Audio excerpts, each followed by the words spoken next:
The London Top Show is sponsored by Khatabook in association with CoinSwitch Kuber.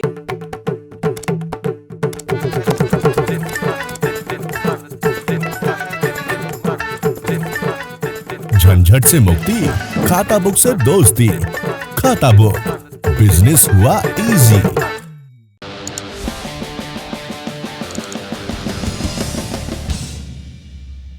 अब चलते हैं दिन की सुर्खियों की तरफ। सबसे पहले कोरोना संक्रमण के आंकड़े। नए संक्रमण और मौतों का आंकड़ा एक दिन पहले की तुलना में कुछ नीचे आया है। पिछले 24 घंटे में नए मामले आए 1,27,510। ठीक हुए मरीजों की संख्या 2,55,287। मृत्यु का आंकड़ा 2,795। इन्हें अगर मिला दें तो कुल मामले देश में अब तक हो चुके हैं 2,81,75,044। ठीक हुए मरीजों की संख्या 2,59,47,629 और मृत्यु की संख्या 3,31,895 सरकार के आंकड़ों के मुताबिक। और इन्हीं आंकड़ों के दम पर स्वास्थ्य मंत्रालय में संयुक्त सचिव लव अग्रवाल ने आज दावा किया कि 7 मई को आए पीक की तुलना में आज मामले 69% कम हुए हैं। दूसरी सुर्खी का ताल्लुक भी स्वास्थ्य मंत्रालय की प्रेस कॉन्फ्रेंस से है। पिछले दिनों यूपी में कुछ लोगों को गलती से टीके के अलग अलग डोज लग गए थे। हालिया प्रोटोकॉल के हिसाब से ये गंभीर लापरवाही थी, लेकिन तभी ये बात उछाल दी गई कि सरकार दोनों टीकों को मिलाकर इस्तेमाल करने पर विचार कर रही है। टीकों को लेकर पहले ही जनता में बहुत सारी भ्रांतियां हैं, डर है। इसलिए आज स्वास्थ्य मंत्रालय की तरफ से ये साफ किया गया कि फिलहाल टीकों को मिक्स करना प्रोटोकॉल का हिस्सा नहीं है। अगले आदेश तक मौजूदा प्रोटोकॉल ही लागू रहेगा। अगर आपने पहली डोज कोविशील्ड की ली है तो दूसरी डोज भी कोविशील्ड की लेनी होगी। स्वास्थ्य मंत्रालय ने माना कि दुनिया में टीकों को मिलाने पर शोध हो रहा है, लेकिन जब तक पुख्ता नतीजे नहीं आते ये नहीं बताया जा सकता कि इसका कोई प्रतिकूल प्रभाव होगा या नहीं। ये विज्ञान की दुनिया का प्रश्न है और विज्ञान ही इसका हल पेश करेगा। आप सुन रहे हैं ना खट्टर साहब, विज्ञान के प्रश्न विज्ञान से हल होते हैं। भाई साहब, बिटकॉइन में ट्रेड करने के लिए कम से कम कितने पैसे चाहिए? सिर्फ 100 रुपए में स्टार्ट कर सकते हो and takes only 5 minutes. CoinSwitch Kuber download करो और बिटकॉइन में ट्रेड करो। Fast, credible, flexible. ट्रेड कर बेफिक्र। अगली सुर्खी जुड़ी है उस खबर से जिसके साथ मोदी वर्सेस ममता का हैशटैग चलाया जा रहा है। हमने आपको 31 मई यानी कल बताया था कि ममता बनर्जी ने न सिर्फ अल्पन बंदोपाध्याय को दिल्ली भेजने से इनकार किया, बल्कि उन्हें अपना मुख्य सलाहकार भी नियुक्त कर दिया। अल्पन ने कल ही चीफ सेक्रेटरी के पद से इस्तीफा भी दे दिया था, लेकिन केंद्र इस लड़ाई में पीछे हटने को तैयार नहीं है। अल्पन चीफ सेक्रेटरी का पद छोड़ते उससे पहले ही केंद्र ने उनको एक रिमाइंडर भेज दिया। पूछा कि आप दिल्ली क्यों नहीं पहुंचे, मंगलवार तक आ जाइए वरना कार्रवाई होगी। इसके अलावा अल्पन को एक शो कॉज नोटिस भी भेजा गया, जिसमें यास चक्रवात को लेकर हुई प्रधानमंत्री की बैठक में उनकी अनुपस्थिति को लेकर सवाल किए गए। अल्पन को इस नोटिस का जवाब 3 दिनों के भीतर देना है। दर्शक इस नौटंकी को देखकर कुछ आनंदित हो सकते हैं, कयास भी लगा सकते हैं कि कौन जीतेगा, लेकिन सनद रहे कि ये झगड़ा एक ऐसे प्रधानमंत्री और मुख्यमंत्री के बीच है जिन्हें अभी कम से कम 3 साल और साथ काम करना है। इन दोनों नेताओं को ये सोचना चाहिए कि संवैधानिक पदों पर बैठे लोगों को क्या मोहल्ले में टीपू खेल रहे बच्चों की तरह झगड़ना चाहिए। अगली सुर्खी 12वीं के इम्तिहानों से जुड़ी है। 31 मई को सुप्रीम कोर्ट ने केंद्र को 2 दिनों का वक्त देकर अंतिम निर्णय लेने को कहा था।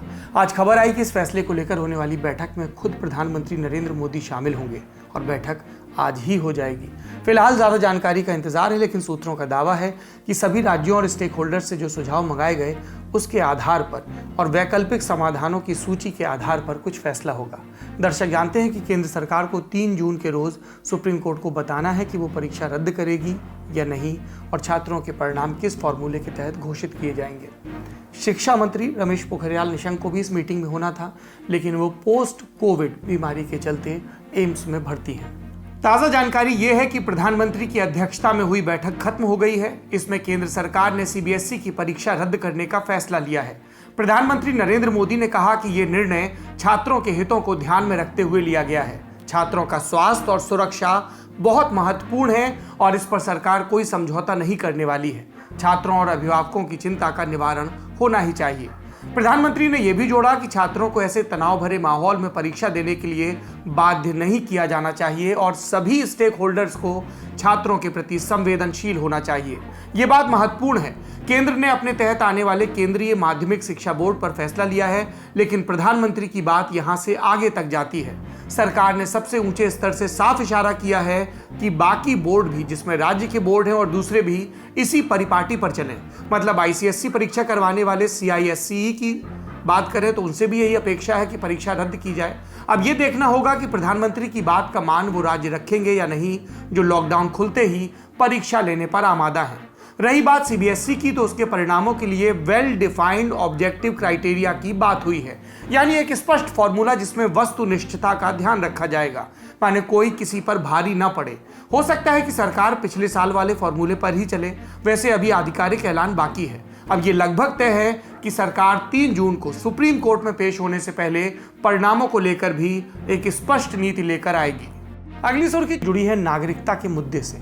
28 मई को केंद्र सरकार ने गुजरात, राजस्थान, छत्तीसगढ़, हरियाणा और पंजाब के 13 जिलों में रह रहे विदेशी नागरिकों से भारतीय नागरिकता लेने के लिए आवेदन मांगे थे।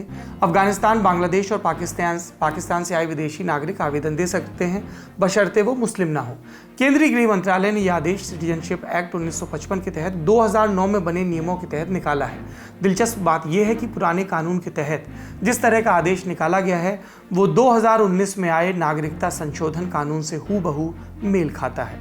सीएए के तहत फिलहाल नियम नहीं बनाए गए हैं, तो सरकार ने पुराने कानून से ही सीएए वाला काम ले लिया और इसी को लेकर इंडियन यूनियन मुस्लिम लीग ने आज सुप्रीम कोर्ट में याचिका लगाई। अब ये देखना है कि कोर्ट इस आदेश को कैसे देखती है। अगर कोर्ट ने इसे खारिज कर दिया तो सरकार को अपनी बात मनवाने के लिए सीएए के नियम बनाने पड़ेंगे और तब ये खतरा होगा कि जो जिन्न बड़ी मुश्किल से बोतल में दोबारा बंद हुआ वो बाहर आ जाएगा। आखिरी सुर्खी जुड़ी है स्वपन दास गुप्ता से, भाजपा के पूर्व और वर्तमान राज्यसभा सदस्य। आज ही ताज़ा राज्यसभा के लिए मनोनीत हुए हैं और मज़ा यही जानने में है कि दासगुप्ता ने पूर्व से लेकर वर्तमान तक के सफ़र में क्या क्या देखा। अप्रैल 2016 में दासगुप्ता पहली बार राज्यसभा भेजे गए। वो एक मनोनीत सांसद थे, यानी ऐसे शख्स जिन्हें चुनी हुई सरकार की सलाह पर राष्ट्रपति राज्यसभा भेजते हैं। 5 साल सब ठीक चला, फिर आया पश्चिम बंगाल का चुनाव, 2021 में ही हुआ। दासगुप्ता को पार्टी ने तारकेश्वर विधानसभा से टिकट दिया। अमूमन सांसद चुनाव लड़ लिया करते हैं और नतीजों के बाद तय करते हैं कि विधायकी रखनी है कि सांसदी। लेकिन तृणमूल कांग्रेस ने एक ऐसा नियम खोज निकाला जिसकी चपेट में दासगुप्ता आ गए। तृणमूल ने कहा कि वो दासगुप्ता को राज्यसभा में अयोग्य घोषित करवाने के लिए कार्रवाई शुरू करने जा रही है। पार्टी ने ध्यान दिलाया कि संविधान की 10वीं अनुसूची में लिखे नियम के मुताबिक अगर कोई मनोनीत सांसद राज्यसभा में आने के 6 महीने खत्म होने के बाद किसी पार्टी का सदस्य बनता है तो उसे अयोग्य घोषित कर दिया जाएगा। तृणमूल की बात नियम के तौर पर सही थी। इसका प्रमाण ये रहा कि दासगुप्ता ने राज्यसभा से इस्तीफा दे दिया, लेकिन दासगुप्ता विधायकी का चुनाव निकाल नहीं पाए। सबको लगा मोदी नाम की आंधी चलेगी, लेकिन ममता नाम के चक्रवात के आगे कई लोग ढह गए। दासगुप्ता को तारकेश्वर सीट पर तृणमूल के रामेंदु सिन्हा रॉय ने हरा दिया।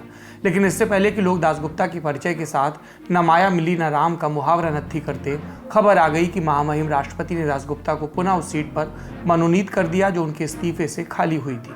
अभी इस सीट का 1 साल का कार्यकाल बाकी है लगभग, और जैसा कि हमने आपको बताया ही है, महामहिम तो चुनी हुई सरकार की बात मानते हैं। समाचार यहीं समाप्त। अब इसमें से समझना क्या है, हमारे दर्शक खुद जान लें।